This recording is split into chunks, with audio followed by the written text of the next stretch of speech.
Another news alert to tell you about this evening. Governor Rick Scott has declared a state of emergency for Tampa Bay because of red tide. Funding has been requested for several counties, including Sarasota, Manatee, Hillsborough, and Pinellas. The city of Sarasota declares a state of emergency because of red tide. This is a major step towards securing some future financial help from the state and the federal government. And red tide's impact isn't just being felt on our beaches. People who are living along canals, look at some of this video. They're seeing the dead fish piling up there too, and it is creating a huge mess. And as you can imagine, an even worse smell. 10 News reporter Josh Shadorowicz shows you what some homeowners are dealing with and what's being done to get it cleaned up. Man, oh man, you smell it way before you ever see it. Tons of dead, decaying fish. Take a look. Canals and neighborhoods are starting to look just like this. So the question is, well, who's going to clean it up? Homeowners might not like the answer. It's a shame. It's what it is. If you can believe this, Mark Kircher just moved into the Coral Shores neighborhood a week ago, and now I'm wearing the mask because I can't take this. He can barely stand the smell or the sight of his new waterfront yard. It was not that big a problem when I grew up here as a kid. It's gotten worse and worse every season it happens. It seems worse and worse. He showed us the hundreds, if not thousands, of dead fish collecting around his dock that he wants cleaned up. But the county won't be the one to do it, at least not anytime soon. The county doesn't have the resources. We don't own those waters, and a lot of cases they are private waterways. Instead, Manatee is working to connect homeowners with local fishermen who could do the job at the homeowner's expense. Red tide debris can then be dropped off at various dumpsters now set up across the county to avoid landfill fees. We saw this as a good low-cost solution for the taxpayers. I don't think it's our responsibility. Somebody knows what's causing this. It's frickin' horrific. Remember, there is money that's still coming from the governor's recent emergency declaration. Manatee County says it's still trying to figure out just how much of it it's going to get, but it's very possible a lot of it could go toward helping to clean up this. In Bradenton, I'm Josh Shadorowicz, 10 News. What a mess. You know, you got the mess, but then you got the problem that's causing the mess. Yeah. To another unfortunate situation this summer, the new norm along our coast as red tide creeps further north, and a warning right now about some of the images that you're about to see. Authorities recovering a total of 9 dead dolphins in just 3 days in the Venice area. The Now's Maricela Burgos went on the boat today with a crew on the water to show the evidence of an environmental crisis. This is a sad reality for the officers with the Venice Police Department Marine Unit. Lately, more and more often, they're getting reports of dead mammals in the Gulf of Mexico. We were there late this morning when authorities pulled 2 dolphins into the Heigl Marine boat ramp. As you can see, Venice PD is working closely with several agencies, including the FWC and Mote Marine. They are begging boaters to be careful. They're asking them to look out for any dead dolphins or manatees that could be floating on the surface. If you encounter any, call the Mote Marine hotline or FWC's hotline so they can dispatch crews immediately. The FWC reports red tide in Manatee and Sarasota counties, as well as small samples in Pinellas. I believe it will get worse if this red tide does not completely go away. But casting for a giant. World-renowned naturalist and extreme angler Andy Coetzee on Florida's Gulf Coast in search of one of the world's most magnificent fish, the tarpon. We want to see them rolling. We want to see any sort of a flash on the water. If he can hook a tarpon this day, it will be a first for this native of South Africa. This is the danger. This is the danger. He certainly has the skills, as documented on Smithsonian Channel's Fishing for Giants. From elusive Nile perch. This is the real water elephant. To dogtooth tuna. Have a look at that nice size doggy. It's not about how to catch the fish. It's what is the fish doing. I'm trying to get into its head. I'm just like a fish psychologist in a sense. But now in Florida, there will be a surprise. And it's an ugly one. It's dead, unfortunately. This 30-year-old tarpon, one of millions of fish, turtles, manatees, and dolphins, all victims of the worst naturally occurring red tide to ever hit Southwest Florida. This is your first tarpon and you find it dead. Just saddens me that this is what I see for the first time. Within minutes, it gets worse. The second tarpon dead, even bigger than the first one. Over the next hour.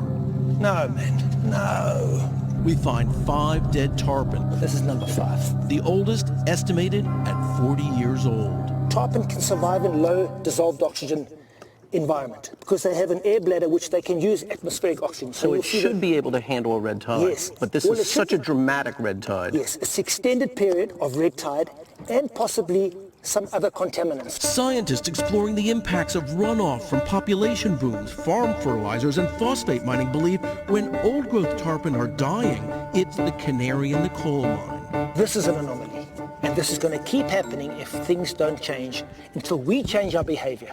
Amid all the gloom, an unexpected visitor. Hello, hello, hello.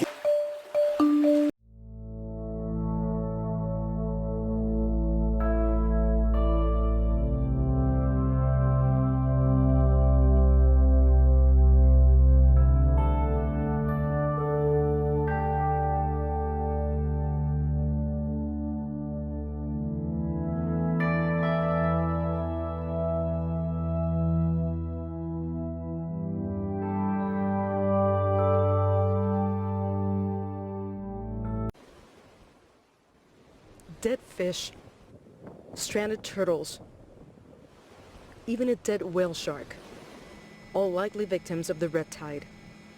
Algae blooms affect the Gulf Coast every year, but this one is particularly menacing and toxic to wildlife and humans. So red tide is the result of what happens when a certain organism, a phytoplankton, Karenia brevis, grows into very large numbers or gets aggregated together by currents in large numbers. It produces a toxin, and that toxin can kill fish and other marine organisms, can also make humans sick, and so that's what we call a red tide when we have that event. The strong smell can make humans nauseous. The toxins can cause respiratory problems. The red tide has antagonized Florida now for 10 months, and there's no end in sight. Thousands of activists took to the beaches across the state this week to join hands and draw attention to what they see as an environmental disaster. And the toxic tide is impacting the state's lucrative tourism industry, costing local businesses millions. These guys are hurting because nobody wants to be around the smell. Holmes Beach code enforcement officials tell me that close to 7,000 people would be enjoying a day like today in this beautiful Florida beaches, but the red tide is scaring them away. A place generally considered a coastal paradise, now deserted. It's been pretty quiet, you know, because of the smell and all the dead fish. A state of emergency in Florida because of two major algae blooms that are killing marine life and really hurting tourism. Carl Havens is back with us, Florida Sea Grant Director. Let's get right at it, sir. Can anything be done in the short term? I don't mean to be silly about this, but can't you spray this stuff with something? That's a reasonable question. If it was happening in a small pond, you could do it, but the scale is so large that reasonably there's not something that is going to be a quick fix.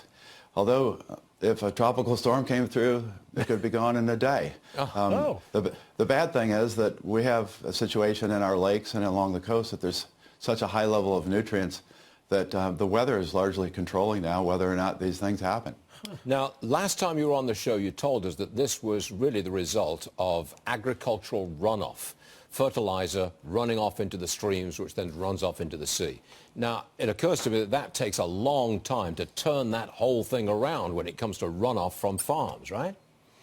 Yeah, and you know, to put this into context, we all here in Florida love being here. It's a nice place to live, right?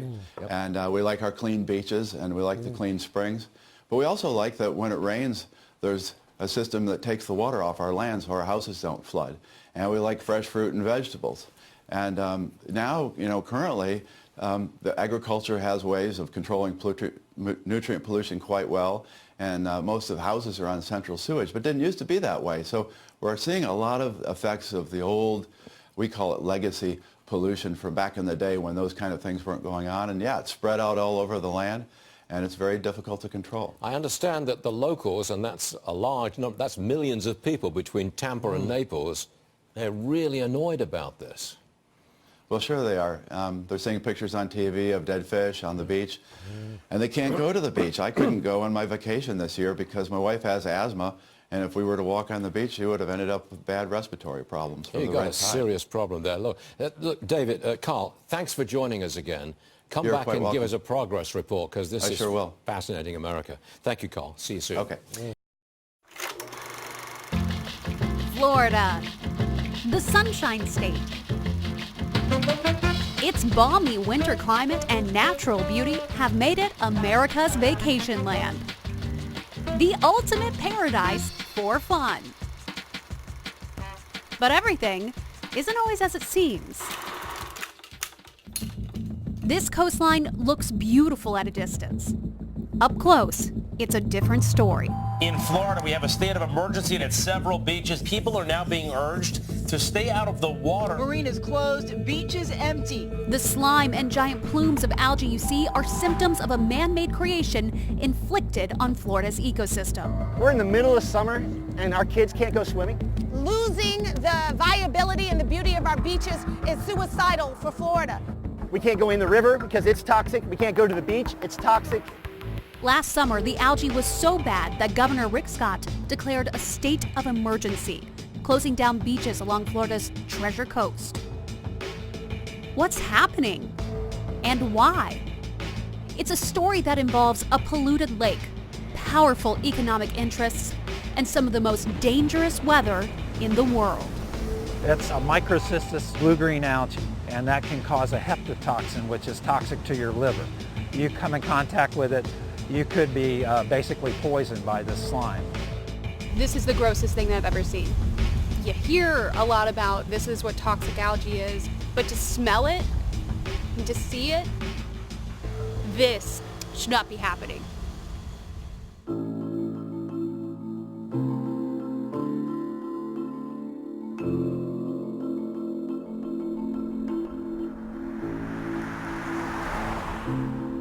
To understand what is happening, I've come to the source of the slime, Lake Okeechobee.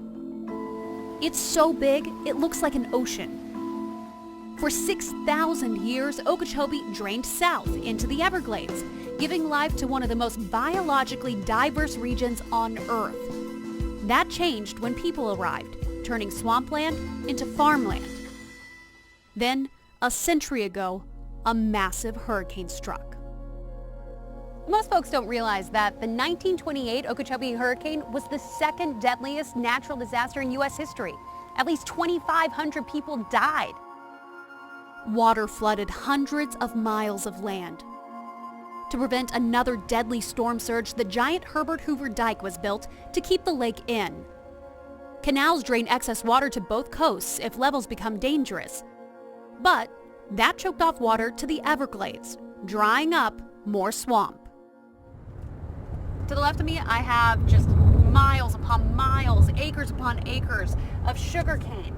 And on the right, I have the Herbert Hoover Dike, and that holds back all of the water from Lake Okeechobee. So what's causing the algae problem? In a word, phosphorus, a key ingredient in fertilizer. From the north, the phosphorus in manure from commercial cattle ranches and dairy farms flows into the lake. From the south, excess water from fertilized sugarcane fields gets pumped into the lake. The water, laden with algae, flows by canals to both the east and west, ending up in the ocean. Billions of gallons of foul water destroys oyster beds. Dolphins and fish struggle. This manatee, videotaped last July, was left gasping for air in the toxic muck.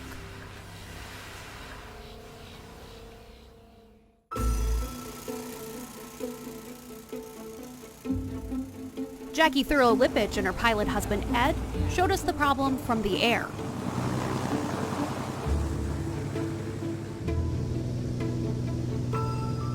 We just came out the inlet over here, right? And you can see the plume. You can see the plume. I'm in shock. Right there.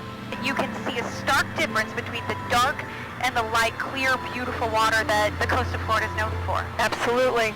And that is Lake Okeechobee water. With Ed at the controls, Jackie took photos, posting what they saw on Facebook. The water looks like coffee. Disgusting. So this is the St. Lucie River right here. Yes. That area over there with all of the Discoloration is the Sailfish Flats, the most biodiverse area in North America, or was. It has been completely drowned out by these releases. You can see from the air that the damage extends far beyond the lake. It's criminal. I think it's criminal. The ag industry, especially Big Sugar, has so much influence in Tallahassee and Washington. They're top of the totem pole. We're way down here. We belong up here. U.S. Sugar declined our request for an interview.